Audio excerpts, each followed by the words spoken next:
আল্লাহ পাক রব্বুল আলামিন তিনি পবিত্র গ্রন্থ আল কোরআনুল কারীমের মধ্যে বললেন, ওয়াল্লাযীনা কাফারু ওয়া কাযযাবু বিআয়াতিনা উলাইকা আসহাবুন নারি হুম ফিহা খালিদুন। আমার বাণী পাওয়ার পর যারা মিথ্যা প্রতিপন্ন করবে, মিথ্যা সমালোচনা করবে, কিছু মানবে কিছু মানবে না, তারা চিরদিনের জন্য জাহান্নামী। তার কারণ হলো কোরআন অস্বীকারী হলো কাফের। একজন মানুষ যদি 5 ওয়াক্ত নামাজ পড়ে, রোজা রাখে, দান খয়রাত করে, সব কিছু মানে, কিন্তু ইসলামের বিধির বিধানকে অস্বীকার কেউ যদি করে তাহলে নিশ্চিন্তে চিরস্থায়ী সে জাহান্নামী। আল্লাহ পাক রব্বুল আলামিন দ্বীনের ব্যাপারে বললেন, ওয়াকিমুদ্দিন, তোমরা আমার জমিনে দ্বীন প্রতিষ্ঠা করো, দ্বীন প্রতিষ্ঠার আন্দোলন করো। দ্বীন প্রতিষ্ঠার কথা বললে অনেকের গায়ে আগুন লেগে যায়, অনেকের ব্যথা লাগে, অনেকের খারাপ লাগে। দ্বীন প্রতিষ্ঠার কথা বললে অনেকের কলজায় আঘাত লেগে যায়, অনেকের ব্যথা লাগে।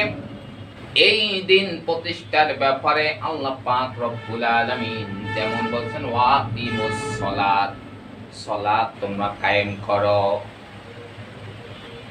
যেমন সালাত যেমন ফরজ, কায়েম করা। আল্লাহর জমিনে আল্লাহর দ্বীন প্রতিষ্ঠা করা, আল্লাহর জমিনে আল্লাহর আইন অনুযায়ী বাস্তবায়ন করা, এটাই হলো ফরজ। কেউ যদি ওয়াকিমুদ্দিনের বিরোধিতা করে যায়, তাহলে তারা নামাজ পড়ার পর তারা তাক্কা কাফের, রোজা রাখার পর তারা কাফের, দান খয়রাত করার পর তারা কাফের, হজ করার পরও তারা কাফের। তার কারণ হলো তারা ওয়াকিমুদ্দিনের বিরোধিতা করেছে, ওয়াকিমুদ্দিনের কথা মানে নাই। আজকে আমরা দেখতে পারি, আজকে তোমরা এমন দল করো, তোমরা এমন দলের নেতার পিছনে ছোট, তোমরা এমন দলের নেতার পিছনে দৌড়দৌড়ি করো, যে নেতাগুলো, যে তোমাদের ওই দলের নেতা কর্মীরা তারা আল্লাহর ইসলামের শরিয়ার বিরোধিতা করে, আল্লাহর ইসলামের শরিয়া মানে না, রাসূলকে নেতা হিসাবে মানে না, কোরআনের বিরোধিতা করে যায়, আল্লাহর আইনের বিরোধিতা করে। এই সমস্ত রাজনৈতিক দল তোমরা কেমনে করো? তোমাদের কি বিবেক একটুকু নাড়া দেয় না?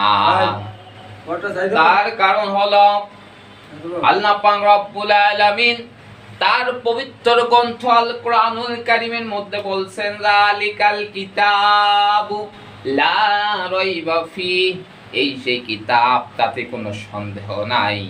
তাহলে আজকে আমরা মুসলমান হওয়ার পরেও, নামাজ পড়ার পরেও কেমনে আল্লাহর দ্বীনের বিরোধিতা করে যায়, কেমনে বিরোধিতা করে যায়, সেখান থেকে আমাদের বেরিয়ে আসতে হবে।